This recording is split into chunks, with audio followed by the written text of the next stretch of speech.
Welcome back to physics forum. आज का video electrostatics पे बेस्ड है। इलेक्ट्रोस्टैटिक्स के पिछले वीडियो में हम लोगों ने इलेक्ट्रिक लाइंस ऑफ फोर्स को डिस्कस किया था। आज के वीडियो में हम लोग motion of charge particle in electric field को डिस्कस करेंगे। तो आज के वीडियो में लोग क्या क्या देखने वाले हैं, तो आज हम लोग देखेंगे चार्ज पार्टिकल का motion in uniform electric field as well as in non uniform electric field. तो अगर यूनिफॉर्म इलेक्ट्रिक फील्ड में चार्ज पार्टिकल का मोशन होता है तो उस सिचुएशन को कैसे डील करेंगे, और अगर नॉन यूनिफॉर्म इलेक्ट्रिक फील्ड में चार्ज पार्टिकल का मोशन होता है तो उस सिचुएशन को कैसे डील करेंगे। तो इस कॉन्सेप्ट को समझने के लिए वीडियो को एंड तक देखिएगा। But before I start, don't forget to like, share and subscribe to my channel. So with this let's get started. तो हम लोग सबसे पहले बात करेंगे motion of charge particle in uniform electric field. ठीक है, तो मोशन ऑफ चार्ज पार्टिकल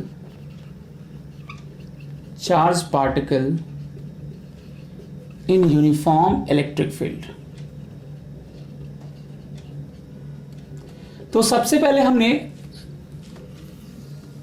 इसके फील्ड लाइंस के पैटर्न को अगर हम देखें तो हमने ऑलरेडी ये देख रखा है पिछले वीडियो में इलेक्ट्रोस्टैटिक्स के, राइट। तो इसका जो फील्ड लाइंस का जो पैटर्न होता था वो कैसा होता था, ये जो भी फील्ड लाइंस होता था ये इक्वी स्पेस्ड होता था, राइट। ये इक्वी स्पेस होता था और ये सारे लाइंस पैरेलल हुआ करते थे, राइट। तो अगर इसमें कोई भी दो पॉइंट हम पिक करें तो इलेक्ट्रिक फील्ड जो होगा दोनों पॉइंट पे सेम होगा। इनफैक्ट कोई भी पॉइंट हम पिक करें यूनिफॉर्म इलेक्ट्रिक फील्ड में तो इलेक्ट्रिक फील्ड हर एक पॉइंट पे क्या होगा, सेम होगा। मतलब इक्वली हम डेंस कह सकते हैं हर एक पॉइंट पे, राइट। अब अगर मान लीजिए ऐसे फील्ड में अगर किसी चार्ज पार्टिकल को रखते हैं, लेट्स से पॉजिटिव चार्ज है और इलेक्ट्रिक फील्ड इधर डायरेक्टेड है, तो इस पे जो फोर्स लगेगा, इस चार्ज पार्टिकल पे जो फोर्स लगेगा इस इलेक्ट्रिक फील्ड की वजह से वो कितना होगा, ये होगा प्लस क्यू इंटू ई। बोलेंगे अगर पॉजिटिव चार्ज होगा तो जिधर इलेक्ट्रिक फील्ड है उधर ही फोर्स लगेगा, या इसकी वजह से जो एक्सेलरेशन होगा वो भी इलेक्ट्रिक फील्ड के डायरेक्शन में ही काम करेगा। नहीं तो ऐसा लिख सकते हैं वेक्टर फॉर्म में। बट अगर ये नेगेटिव चार्ज होगा, अगर ये नेगेटिव चार्ज है तो लेट्स से अगर इलेक्ट्रिक फील्ड इस डायरेक्शन में है तो यहाँ पर जैसे फोर्स इस डायरेक्शन में काम कर रहा था, राइट, तो यहाँ पर फोर्स क्या होगा, इसके ऑपोजिट काम करेगा, इधर काम करेगा अगर नेगेटिव चार्ज है। तो इस बात का ध्यान रखना है, राइट। पॉजिटिव चार्ज होगा तो जिधर इलेक्ट्रिक फील्ड है उधर ही मेरा फोर्स भी काम करेगा, बट अगर नेगेटिव चार्ज है तो जिधर इलेक्ट्रिक फील्ड डायरेक्टेड है उसके ऑपोजिट फोर्स काम करेगा। जैसे यहाँ पर इलेक्ट्रिक फील्ड राइटवर्ड डायरेक्टेड है तो फोर्स किधर काम करेगा, लेफ्टवर्ड डायरेक्टेड होगा, ठीक है। तो यहाँ पर जो फोर्स होगा F minus Q, vector form में लिखे तो माइनस क्यू ही हो जाएगा। तो यहाँ जो साइन है वो नेगेटिव है, मतलब जिधर इलेक्ट्रिक फील्ड होगा उसके ऑपोजिट काम करेगा। या एक अगर वेक्टर फॉर्म में लिखें तो minus q E by m. Q ये हो गया चार्ज, ये चार्ज हो गया ऑन पार्टिकल, जो चार्ज पार्टिकल होगा उसका चार्ज हो गया, और एम क्या हो गया मेरा, एम हो गया मास ऑफ चार्ज पार्टिकल। ये मास ऑफ चार्ज पार्टिकल हो गया, है ना। और Q चार्ज हो गया, नहीं charge on charge particle, charge on charge particle, ठीक है। तो इस तरीके से हम लोग एक्सेलरेशन लिखेंगे। अब यहां पर अलग अलग केस हो सकता है, अगर हम मोशन को एनालाइज करें, है ना, तो अलग अलग केस हो सकता है, ठीक है। पहला केस 1 कि अगर एक्सेलरेशन इनिशियल वेलोसिटी के पैरेलल, ठीक है। तो जैसे लेट्स से अगर मान लीजिए प्लस क्यू है ना, और इधर इलेक्ट्रिक फील्ड काम कर रहा है, इस तरफ इलेक्ट्रिक फील्ड है, और हम पॉजिटिव चार्ज का केस ले रहे हैं। अगर नेगेटिव चार्ज होगा तो अकॉर्डिंगली फोर्स को हम चेंज करेंगे। जैसे यहाँ पर फोर्स इधर ही काम करेगा, नहीं तो इस पे जो फोर्स काम करेगा क्यू ई होगा और ये ई के डायरेक्शन में ही होगा। तो इसकी वजह से जो एक्सेलरेशन होगा वो कितना होगा, क्यू ई बाय एम हो जाएगा। लेट्स से कि चार्ज पार्टिकल का जो इनिशियल वेलोसिटी है, जो हमारा केस है, वो इसी डायरेक्शन में, तो यहाँ पर u और एक्सेलरेशन, u और a दोनों पैरेलल हो गया। तो यहाँ पर जो एक्सेलरेशन होगा इसके मोशन को सपोर्ट करेगा। तो इक्वेशन ऑफ मोशन सिंपली हम लिख सकते हैं v equal to u plus a into t, क्योंकि ये यहाँ पर e मेरा कांस्टेंट है तो a भी क्या होगा, कांस्टेंट होगा। तो ये मेरा कांस्टेंट हो गया, राइट। चार्ज जो हो गया और मास हो गया, ये गिवन चार्ज पार्टिकल कांस्टेंट होता है, तो एक्सेलरेशन मेरा कांस्टेंट हो गया। तो इसको लिख सकते हैं u plus q E by m into t. Displacement simply लिखेंगे तो ut plus half a t square. So ut plus q E half into q E by m into t square होगा, एंड वी स्क्वायर क्या होगा, u square plus ये 2as होता है, right. So this is u square plus 2 into q E by m into t square हो जाएगा, ठीक है। तो जो भी काइनेमेटिकल इक्वेशन होता था अंडर यूनिफॉर्म एक्सेलरेशन वो यहाँ भी वैलिड होगा, ठीक है। सिर्फ हमने जो फोर्स डिराइव किया, किससे डिराइव किया, जो चार्ज पार्टिकल पे फोर्स लगता है इन गिवन इलेक्ट्रिक फील्ड, उससे डिराइव किया। रेस्ट ऑफ द सिचुएशन जैसे हम लोग काइनेमेटिक्स में करते हैं वैसे ही करेंगे, ठीक है। तो ये पहला केस हो गया जिसमें एक्सेलरेशन और इनिशियल वेलोसिटी दोनों पैरेलल है। दूसरा केस अगर हम देखें, केस 2, तो यहां पर एक्सेलरेशन और इनिशियल वेलोसिटी एंटी पैरेलल लेते हैं, राइट। तो यहां पर क्या होगा, जैसे केस कैसा हो गया, जैसे अगर मान लीजिए इनिशियल वेलोसिटी हमने इधर दिया और अगर हम पॉजिटिव चार्ज ही लेते हैं, राइट, और फील्ड इस तरफ है, तो यहां पर क्या होगा, एक्सेलरेशन या डिसेलरेशन बोलेंगे कि इस तरफ काम करेगा, नहीं। तो ए जो होगा क्यू ई बाय एम होगा, बट यहां पर यू और ए दोनों एंटी पैरेलल हो गया, क्योंकि यहाँ पे फोर्स जो काम कर रहा है इस तरफ काम कर रहा है, तो उसकी वजह से जो एक्सेलरेशन होगा इधर काम करेगा। तो यहां पर इक्वेशन ऑफ मोशन क्या हो जाएगा, v equal to u minus a t हो जाएगा, ये डिसलेट करेगा मोशन को। So u minus q E by m into t, displacement लिखेंगे तो u t minus half a t square, तो u t minus half q E by m into t square, and v square लिखेंगे u square minus 2 into a s हो जाएगा। So u square minus 2 into q E by m into displacement होगा, right. तो ये लिखने का तरीका है अगर एक्सेलरेशन और इनिशियल वेलोसिटी दोनों एंटी पैरेलल है, ठीक है। तो यहाँ पे बेसिकली डिसेलेरेशन हो रहा है, ठीक है। थर्ड केस, तो जैसे पहला केस था जब पैरेलल था एक्सेलरेशन और u, तो जीरो थीटा जीरो का केस हो गया। यहाँ पर क्या हुआ, इस दोनों के बीच का एंगल कितना हो जाएगा, 180 डिग्री। जब पैरेलल था तो थीटा जीरो था, ये 180 डिग्री का केस हो गया जब दोनों एंटी पैरेलल होगा। और तीसरा केस ले लेते हैं कि अगर थीटा 0 से 180 के बीच में है, सो इन दैट केस क्या होगा,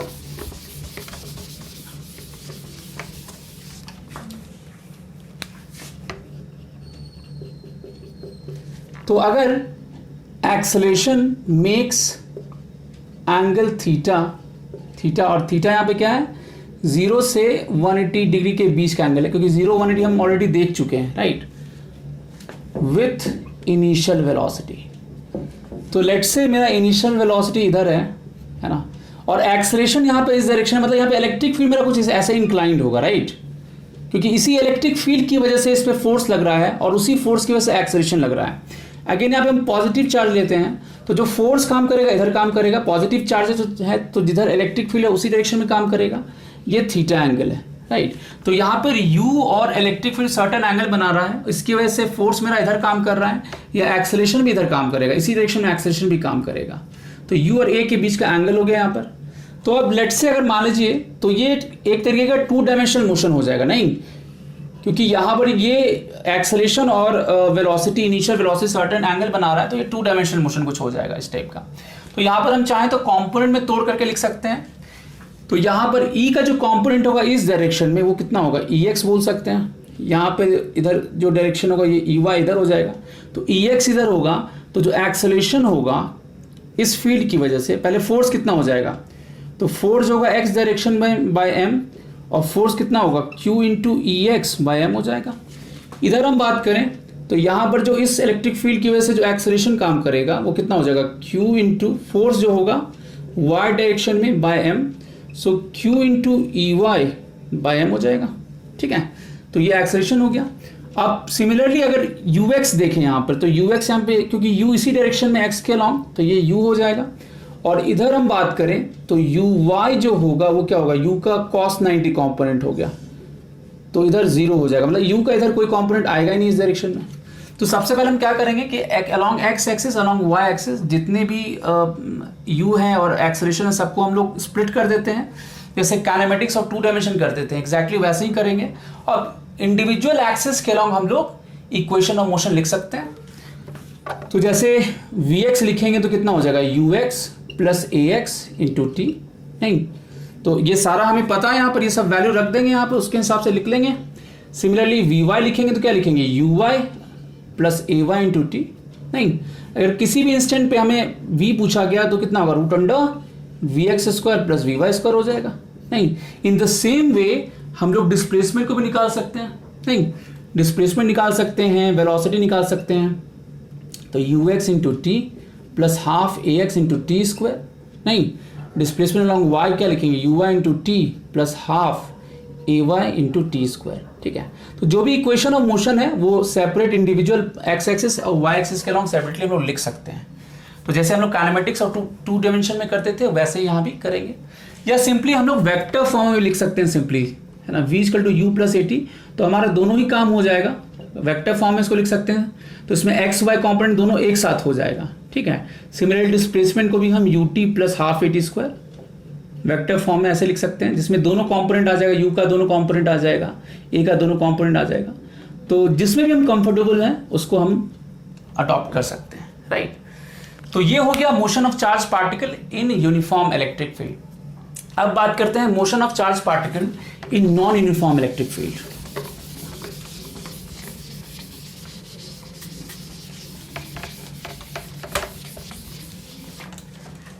तो अब हम लोग देखते हैं कि मोशन ऑफ चार्ज पार्टिकल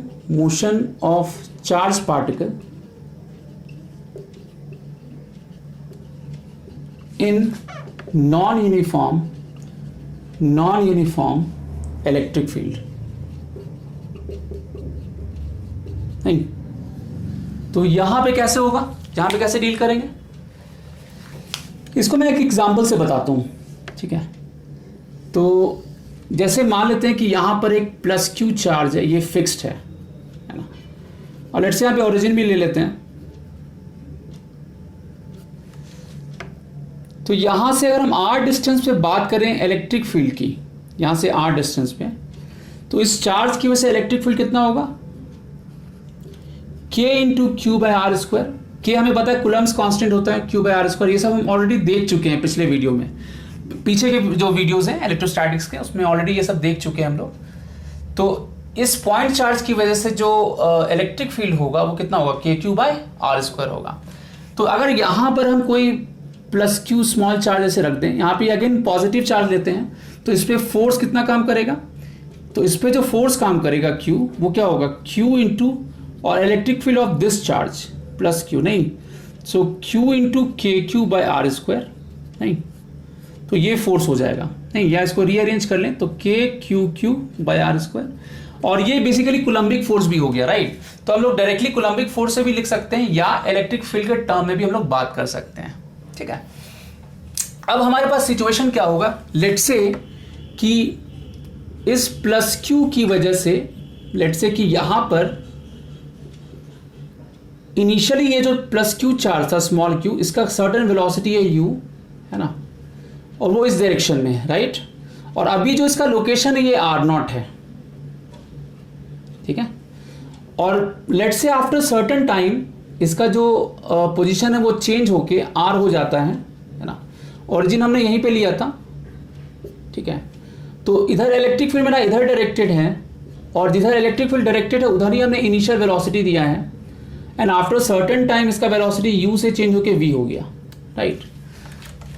तो अब हम लोग इसके मोशन को कैसे लिखेंगे, ये इसी डायरेक्शन में मूव कर रहा है, बट यहां पर क्या हो रहा है कि जो फोर्स अगर हम देखेंगे, यहां पर ये जो फोर्स आया हमारे पास जो Q पे लग रहा है वो k q q by r square है। ऑब्वियसली यहां पर इलेक्ट्रिक फील्ड कह सकते हैं कि ये R का फंक्शन है, तो जैसे जैसे R बढ़ेगा तो ये क्या होगा, ये भी बढ़ेगा, राइट। ये R अगर बढ़ेगा तो ये क्या होगा, ये घटेगा इलेक्ट्रिक फील्ड। तो हम ऐसा भी कह सकते हैं कि ये फोर्स घटेगा, ये फोर्स घटेगा तो मतलब जो एक्सेलेरेशन होगा वो क्योंकि R का फंक्शन हो गया। नहीं, अगर हम एक्सेलेरेशन बोलें तो ये ma लिखेंगे तो ये कितना हो जाएगा, k q q by r square, या यहां से एक्सेलेरेशन जो होगा k q q by m r square. Clearly ये जो एक्सप्रेशन है इसमें एक्सेलेरेशन मेरा कांस्टेंट नहीं है, एक्सेलेरेशन मेरा r का फंक्शन है, और r जितना ज्यादा होगा एक्सेलेरेशन का वैल्यू उतना ही कम होगा। तो यहां पर एक्सेलेरेशन मेरा क्या हो गया, वेरिएबल हो गया, राइट। तो यहां पर सीधे जो इक्वेशन ऑफ मोशन में लगाया था वहां पर v इक्वल टू u प्लस at, वो यूज नहीं कर सकते, क्योंकि वो हम लोग कब यूज करते हैं, जब एक्सेलेरेशन मेरा कांस्टेंट हो। यहाँ पे एक्सेलेरेशन वेरिएबल है, तो हम लोग को एक्सेलेरेशन को डिफरेंशियल फॉर्म में यूज करना पड़ेगा। तो हम लोग इसको कैसे लिखेंगे, तो डिफरेंशियल फॉर्म में इसको कैसे लिखेंगे, तो यहां पर ए जो मेरा आया वो कितना आ गया, k q q by m r square. अब ए को लिखेंगे d v by d t, right, k q q by m r square. अब देखिए जैसे यहां पर डीवी बाई डी टी है, इस तरफ आर का फंक्शन है, तो क्या हम इसके फॉर्म को चेंज कर सकते हैं सच दैट कि आर का कोई फंक्शन आ जाए यहां पर, तो आंसर है यस। इसको हम चेन रूल लगा के इसको आर के फंक्शन में जो डिफरेंशियल फॉर्म है वो डी आर के फॉर्म में लिख सकते हैं। कैसे, इसको लिख सकते हैं dv by d r into d r by d t, ऐसे लिख सकते हैं। डी आर से हमने डिवाइड कर लिया, डी आर से मल्टीप्लाई कर लिया, इफेक्टिवली फॉर्म वही रह गया, बट इससे फायदा क्या हो गया हमारा, है ना, के क्यू क्यू ये एम आर स्क्वायर हो गया, नहीं, तो डीवी बाई डी आर ये हो गया, और यहां देखिए D r by d T basically velocity हो गया। ये जो पोजीशन चेंज होगा इसका पॉजिटिव चार्ज का, यहां से ये फिक्स है, ओरिजिन है, तो इसका जो पोजीशन चेंज होगा तो rate of change of position जो होगा वही मेरा वेलोसिटी होगा। तो D r by d T basically क्या हो गया, वेलोसिटी, तो इसको हम वी लिख सकते हैं। तो this is k q q by m r square, right. अब हम लोग, तो इसको हमने डिफरेंशियल फॉर्म में लिख दिया। अब हम लोग क्या करेंगे, अब यहां से वी डीवी जो होगा, वी डीवी ये हो जाएगा k q q by m d r by r square. अब यहां पे आर वेरिएबल है ऑब्वियसली, बाकी सारा जो पैरामीटर के क्यू क्यू बाय ये सब कांस्टेंट है। अब इसको इंटीग्रेट करते हैं, ठीक है। अब सिचुएशन क्या था कि जब पोजीशन आर नॉट था तो ये वेलोसिटी u था, नहीं, जैसे यहां पर ये मेरा फिक्स था, राइट। सिचुएशन मेरे पास क्या था कि ये फिक्स था, ये फिक्स था, और यहां से इनिशियल पोजीशन पे ये आर नॉट था, है ना, और इसका वेलोसिटी हमने इसी डायरेक्शन में लिया था, नहीं, तो एक्सेलरेशन भी इधर ही है मेरा, है ना, लेकिन ये एक्सेलरेशन वेरिएबल है।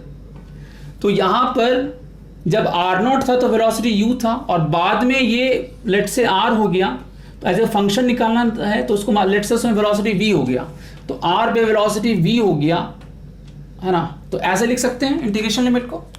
अब फर्दर हम लोग क्या लिख सकते हैं इस चीज को, है ना, अब v dv है तो x dx का इंटीग्रेशन क्या होता है, एक्स स्क्वायर बाय 2, तो इसको क्या लिख देंगे, v स्क्वायर बाय 2, कहां से कहां तक, u से v, u है जब r नॉट पोजिशन में वेलोसिटी था, और v जब r पोजिशन पे था, इलेक्ट्रिक फील्ड में इधर ही डायरेक्टेड था, राइट। तो यहाँ पे इनिशियल वेलोसिटी, इलेक्ट्रिक फील्ड, या कह सकते हैं एक्सेलरेशन जो है सेम पैरेलल हो गया यहाँ पर, तो मोशन इसी डायरेक्शन में होगा, राइट। तो u से v हो गया, ठीक है, तो u था जब r नॉट पोजिशन पे था तब u था, और जब r था तब ये वेलोसिटी v हो गया। So k q q by m, और d r by r square क्या होता है, -1 बाय आर होता है इसका इंटीग्रेशन, राइट। तो ये हो जाएगा आर नॉट से r, ठीक है। तो यहां से v square minus u square by 2 के क्यू क्यू बाय m, और यहां पे नेगेटिव साइन है तो पहले 1 बाय आर नॉट रख लेते हैं लोअर लिमिट, और -1 बाय आर, है ना, ये हो गया। तो यहां से v square minus u square क्या होगा, 2kq बाय m, है ना, by m, 1 by r naught minus 1 by r हो गया, या v स्क्वायर जो होगा कितना हो जाएगा, u square plus 2kq by m, 1 by r naught minus 1 by r हो गया, राइट। तो इस तरीके से हम लोग इक्वेशन ऑफ मोशन लिख सकते हैं, राइट। तो यहाँ पे हम लोग जो डिफरेंशियल फॉर्म है उसको यूज करेंगे, ठीक है, क्योंकि यहाँ पर एक्सेलरेशन मेरा कांस्टेंट नहीं है, वेरिएबल है, क्योंकि इलेक्ट्रिक फील्ड मेरा वेरिएबल है, तो ऑब्वियसली जो एक्सेलरेशन होगा वो भी वेरिएबल होगा। तो जो डिफरेंशियल फॉर्म है एक्सेलरेशन का उसको यूज करेंगे, ठीक है। वेलोसिटी भी जैसे हमने डिफरेंशियल फॉर्म में यूज किया, v को हमने क्या कहा था, d r by d t बोला, राइट। एक्सेलरेशन को हमने क्या बोला, d v by d t कहा। तो जो डिफरेंशियल फॉर्म है उसको यूज करेंगे in non uniform electric field, right. तो हमने आज के वीडियो में दोनों ही केस देखा कि अगर इलेक्ट्रिक फील्ड यूनिफॉर्म होगा तो फिर हम लोग कैसे मोशन को डील करेंगे। उसमें भी हमने अलग अलग केस देखा था, जब एक्सेलरेशन इनिशियल वेलोसिटी के पैरेलल हो, दूसरा था जब एक्सेलरेशन इनिशियल वेलोसिटी के एंटी पैरेलल हो, और तीसरा केस जब एक्सेलरेशन इनिशियल वेलोसिटी के सर्टेन एंगल बना रहा हो। तो तीनों ही केस में मेरा जो इलेक्ट्रिक फील्ड था वो यूनिफॉर्म था, तो फोर्स भी यूनिफॉर्म होगा, इलेक्ट्रिक और जो एक्सेलरेशन होगा वो भी यूनिफॉर्म था, ठीक है। बट यहाँ पर सेकंड केस में अगर non uniform electric field motion देखेंगे तो एक्सेलरेशन वेरिएबल होगा, और जो एक्सेलरेशन का जो डिफरेंशियल फॉर्म होता है उसको यूज करते हुए हम लोग मोशन को डील करेंगे, ठीक है। So that's all for this video. Electrostatics के नेक्स्ट वीडियो में हम लोग motion of charge particle in electric field पे बेस्ड प्रॉब्लम को डिस्कस करेंगे। तो मिलते हैं अगले वीडियो में। Till then take care, good bye.